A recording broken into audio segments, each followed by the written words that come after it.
Welcome to the kitchen. I'm Chef Victoria Love, and today we're going to make apple cranberry crisp. This is one of my all-time favorite recipes. My mom made it for Thanksgiving one year, maybe 30 years ago, and I even used it at the restaurant for many years. I love it. It is with dried cranberries, orange juice, and orange zest. A whole bunch of apples. They can be McIntosh, Gala, Golden Delicious, any combination of apples you want. You're gonna peel them and cut them into nice half-inch cubes. We're gonna make a crisp topping with some oats, cinnamon, light brown sugar, flour, and butter, and a little bit of baking powder. So let me get everything mise en place and I'll show you how to make it. Hello friends, I appreciate you being here. Please watch the video to the end so you can see the whole recipe and help me out. Would you please click like and subscribe so I can keep bringing you more recipes? So here are 3 pounds of cut apples. Now I have a scale and weighed it, and it comes out to 12 cups of cut apples. You can cut them in chunks like this, and they can be a variety of sizes, no problem. We're gonna add this to a large mixing bowl.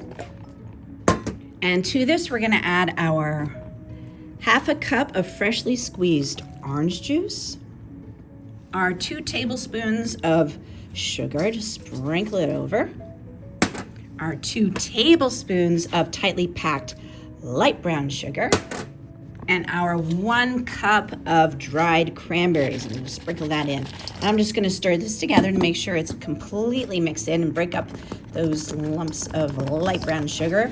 Toss this all together, and then we're gonna pour it into our baking dish. So now that everything is completely coated and mixed in, we're gonna just pour this into our baking dish. This is a lasagna pan, so this is a 13 by 9 inch size. And we're just gonna spread this out, and then I'm gonna start making our crisp topping. The most important thing to remember when you're making this topping is that it is the cut-in butter method, which means your butter needs to be really, really cold because you're cutting the butter into the dry ingredients. And in order to achieve this, you're gonna cut your butter into nice small cubes. I like to leave it on the paper so that way it's easy to turn over, and we wanna cut really small 1/4-inch cubes. The best way to do it is to line it all up and slice it into these 3 pieces on each side. And once I'm done cutting all of it, I then wrap it back up and put it in the freezer, and then start getting the rest of the ingredients ready. So that way the butter can freeze and get really nice and cold before I start adding it into the mixer to paddle it in. I use the mixer with the paddle attachment, and if you don't have that, you could use a pastry blender in a bowl and cut in the butter.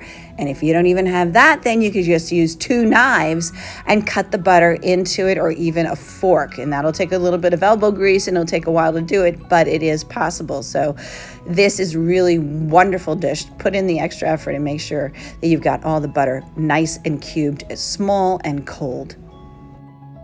For the cut and butter method, we're gonna add all of our dry ingredients first to our mixing bowl and add the paddle attachment. Then we'll add our butter. So we've got our flour and our light brown sugar and our baking powder. We're gonna get that mixed in together along with our 2 teaspoons of orange zest.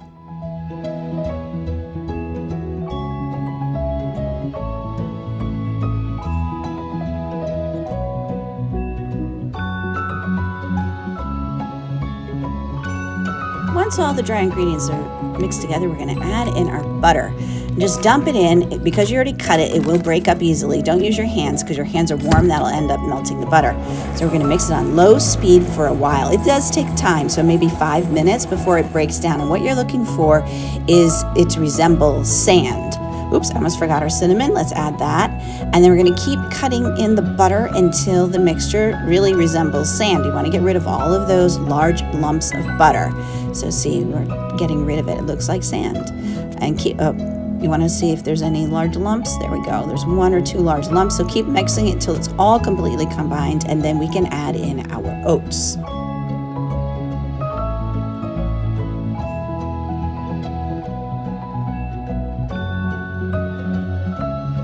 Mix the dry ingredients until it clumps together. You get these sort of like little pebbles, and we're going to cover our apples with that, and that is our crisp topping.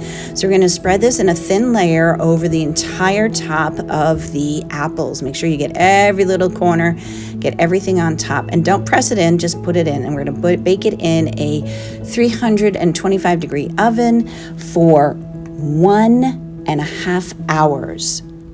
Here we go. Here is our beautiful apple cranberry crisp right out of the oven. And look how delicious that is. So gorgeous. Nice golden brown. Oh, it's still hot. See the steam's coming off. And oh, it smells wonderful. So let me show you. This is what the apples and cranberries cook to. And it's so lovely. It's still too hot for me to eat. So please, everybody, I hope this inspires you to make it at home. Check out all the videos on my YouTube channel. Thank you. Thank you so much for joining me in the kitchen. Leave me a comment and let me know how you like the recipe. For more recipe demonstrations, please click like and subscribe to Chef Victoria Loves YouTube channel and have fun in the kitchen. Thank you.